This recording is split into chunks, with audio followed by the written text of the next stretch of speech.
Apna, professor in Ayurveda College in Gujarat. Today we will see how seed balls can be made. You can see these are the seed balls. So on Environment Day we want to make some seed balls. So how to make seed balls?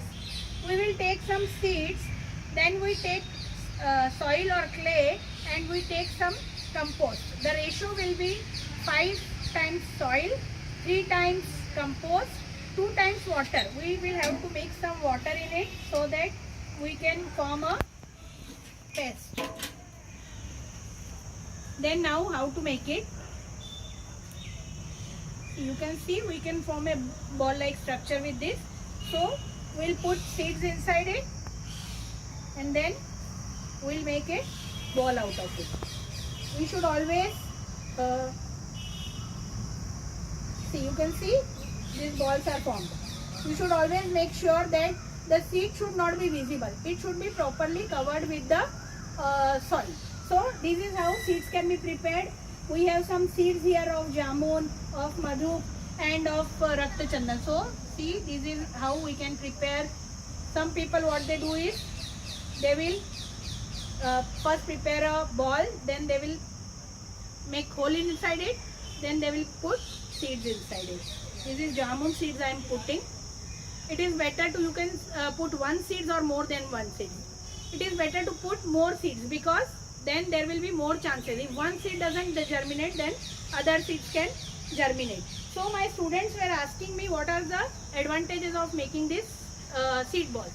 So if we put seeds as it is, then there are dangers that it can be blown away by air, birds can eat them, or they can be infected by pests. So for removing all these things, we can use these seed balls, and they are very environment friendly. They have compost in it, soil in it.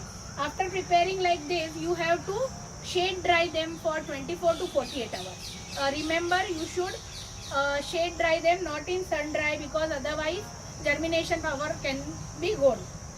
So shade dry them for 24 to 48 hours. Now the advantages are that we can we can carry it wherever we go, and we can throw them along the roadside and they can germinate when rain comes. So in many countries they are being used. In Egypt they were used, in Kenya these seeds were used for doing reforestation. As you all know, because of many factors, industrialization, commercialization, deforestation has been done.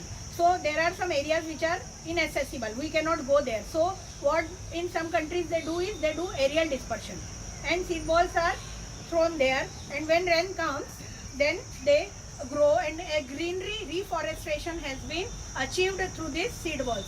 So always remember, we should throw them in open areas where already there is no vegetation, or we should not throw them on roadside where cemented roads are there, or on the footpaths. Otherwise they will not grow.